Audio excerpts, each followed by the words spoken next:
For some reason लक्ष्मणने ती run refuse केली होती. मी अर्ध्या विकेटवरती रनआउट होऊन परत ड्रेसिंग रूममध्ये. पण रनआउट झालो त्यावेळेला माझी रिॲक्शन एवढी खराब होती की मी चिडलो होतो की एवढी बॅटिंग चांगली होते आणि टीमचा स्कोअर आपण मोठा करू शकलो असतो चांगली पार्टनरशिप करून.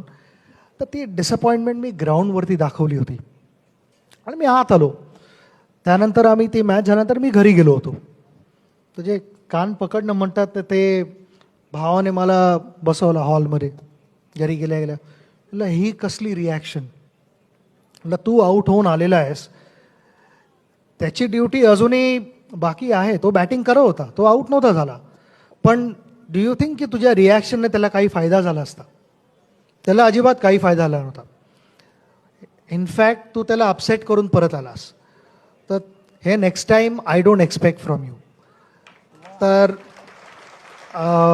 मी लक्ष्मणला पण सांगितलं. लक्ष्मणला आम्ही लक्ष्मणचा निकनेम लच्ची आहे, सगळे त्याला लच्ची म्हणतात. लच्ची, तेरे वजह से मेरे को डांट मिला है घर में, तो अगली बार तू बराबर कॉल देना जरा. ते नंतर सांगितले ना की अजितला की मी जाऊन त्याला लक्ष्मणला बोललो म्हणून. पण पण कोणतरी पाहिजे घरी who can always correct you.